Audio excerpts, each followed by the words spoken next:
ഇന്ദ്രൻസ് ചേട്ടനെ മമ്മൂക്ക ചീത്ത പറഞ്ഞു. കാരണം ഇതാണ്. കഴിഞ്ഞ ദിവസം ഇന്ദ്രൻസ് നായകനാകുന്ന ആശാൻ സിനിമയുടെ ട്രെയിലർ ലോഞ്ചിൽ നടന്ന സംഭവം. സെൽഫി എടുക്കാൻ മമ്മൂക്ക ഫോണുമായി തയ്യാറായി. അത് കണ്ട് ഇന്ദ്രൻസ് ചേട്ടൻ ഓടി വന്ന് നിലത്തിരിക്കുന്നു. പെട്ടെന്ന് മമ്മൂക്ക പ്രതികരിച്ചു. എണീറ്റ് നില്ലടോ. സോഷ്യൽ മീഡിയയിൽ ലക്ഷക്കണക്കിന് ലൈക്കുകളും പുകത്തലുകളും കിട്ടേണ്ട ഇന്ദ്രൻസ് ചേട്ടന്റെ അതിവിനയ വൈറൽ ഫോട്ടോ മമ്മൂക്ക നൈസായിട്ട് ഇല്ലാതാക്കിയത്. ഈ വക കൂതറ കളി കളിക്കാൻ നിനക്കല്ലാതെ മറ്റാർക്കും സാധിക്കില്ല. നിരവധി പേരാണ് ഈ ഫോട്ടോ ഷെയർ ചെയ്ത് അഭിപ്രായങ്ങൾ പങ്കുവച്ചത്. അമിത വിനയമുള്ള സെലിബ്രിറ്റികളെ എല്ലാം ഉദാഹരിക്കുന്നില്ല. എങ്കിലും ഏറ്റവും അരോചകമായി തോന്നിയിട്ടുള്ളത് ഇന്ദ്രൻസിന്റെ വിനയമാണ്. ഇത്രയും വിനയമൊന്നും വേണ്ട മോനെ ഇന്ദ്രു എന്നാണ് കൂടുതലും കമന്റുകൾ. എന്താ സച്ചി ഇങ്ങനെയൊക്കെ? എന്താണ് കപട വിനയം? ചിലർ സ്വന്തം നേട്ടങ്ങളെ മനഃപൂർവ്വം കുറച്ചു കാണിക്കുന്നത് മറ്റുള്ളവരിൽ നിന്ന് കൂടുതൽ പ്രശംസ പിടിച്ചുപറ്റാനാണ്.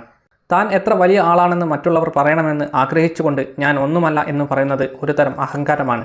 ഒരാളുടെ വിനയം ആത്മാർത്ഥമാണോ എന്ന് തിരിച്ചറിയാൻ അവരുടെ പ്രവൃത്തികളും വാക്കും തമ്മിലുള്ള പൊരുത്തം നോക്കിയാൽ മതി. എന്തായാലും മമ്മൂക്ക പറയാനുള്ളത് അവിടെ വെച്ച് തന്നെ പറഞ്ഞിട്ടുണ്ട്. പുത്തൻ ലുക്കിൽ സോഷ്യൽ മീഡിയ വീണ്ടും കത്തിച്ചിട്ടുണ്ട് മൂപ്പര്.